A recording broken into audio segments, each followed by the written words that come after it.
불로동 고분군은 사진을 보니 산처럼 보이고 식물도 많으니까 국가유산 중 자연유산이겠지. 무슨 말이야? 아닐걸. 산이 아니고 옛사람들의 무덤이니 문화유산이지. 헷갈리네. 대구의 국가유산에 대해 모르는 것이 많으니 사진만으론 구분하기가 어려워. 그럼 대구의 국가유산에 대한 영상이나 자료를 찾아보고 어떤 국가유산인지 알아보자. 이번 시간에는 대구의 국가유산에 대해 알아보고 종류에 따라 분류해 보겠습니다. 먼저 지난 시간에 배운 내용을 복습해 봅시다. 국가유산이란 사람이나 자연이 만들어낸 유산 중 후대에 물려줄 가치가 있는 것을 말합니다. 국가유산에는 어떤 종류가 있었나요? 국가유산에는 궁궐이나 탑, 불상, 책처럼 일정한 형태가 있는 유산인 문화유산, 동물이나 식물, 산, 바위처럼 자연이 만들어낸 유산인 자연유산, 그리고 음악이나 춤, 놀이, 특정한 물건을 만드는 기술과 같이 일정한 형태가 없는 무형유산이 있었습니다. 대구에는 자랑스러운 국가유산이 많이 있습니다. 대구의 국가유산 중 몇 가지를 살펴보고 종류에 따라 분류해 보겠습니다. 첫 번째로 살펴볼 국가유산은 불로동 고분군입니다. 영상을 보고 불로동 고분군에 대해 알아봅시다. 대구 불로동 고분군은 동구 불로동 일대에 200여 개의 고분군이 분포되어 있습니다. 이 고분들은 삼국시대의 것으로 추정되며 사적 제262호로 지정되어 있습니다.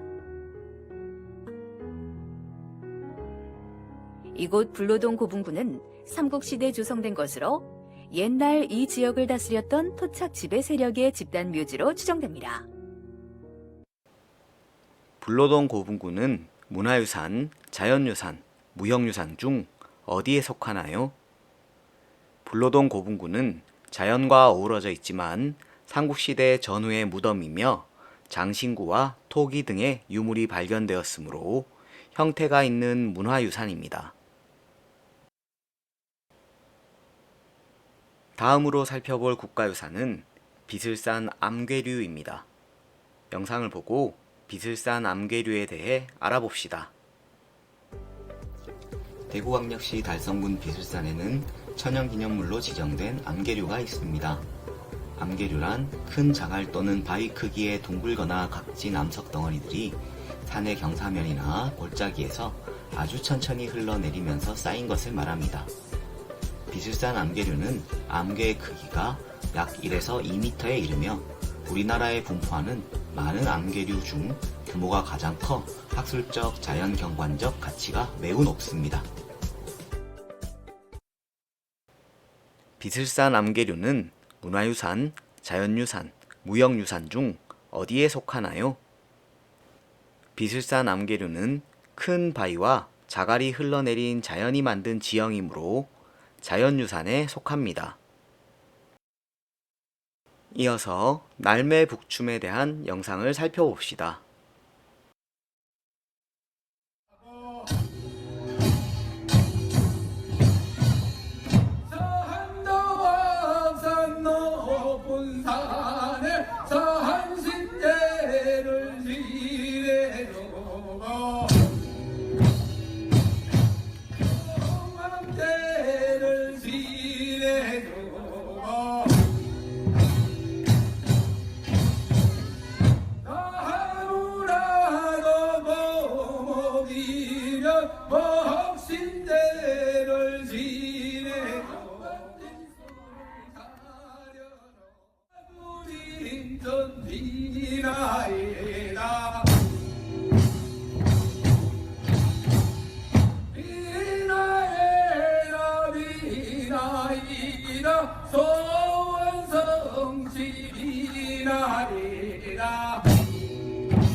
날매 북춤은 문화유산, 자연유산, 무형유산 중 어디에 속하나요?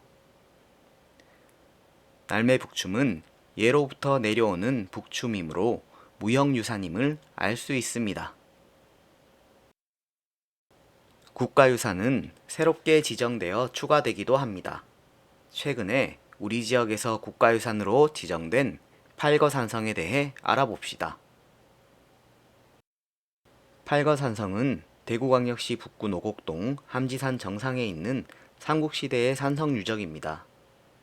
팔거산성은 완만한 경사의 성벽과 성을 쌓은 독특한 방법, 그리고 산성에서 발견된 문자가 기록된 나무 등이 가지는 역사적 가치를 인정받아 2023년에 사적으로 지정되어 국가유산이 되었습니다.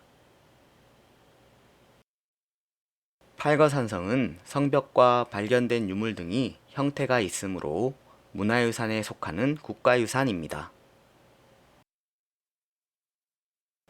이 밖에도 대구의 국가유산 중 중구의 달성, 동구 팔공산에 있는 동화사, 군위에 있는 아미타 열애 삼존 석굴은 모두 형태가 있는 문화유산입니다.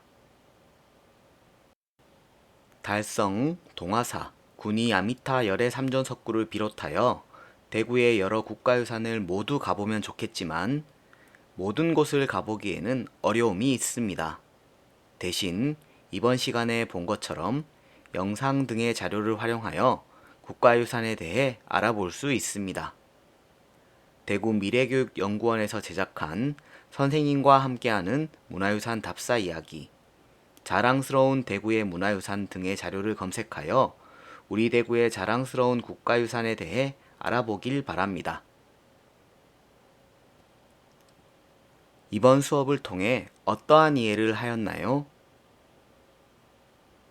대구의 국가유산에 대해 살펴보고 문화유산과 자연유산, 무형유산으로 구분해 보면서 대구의 국가유산에 대해 소중한 마음을 가지게 되었고 잘 알게 되었습니다.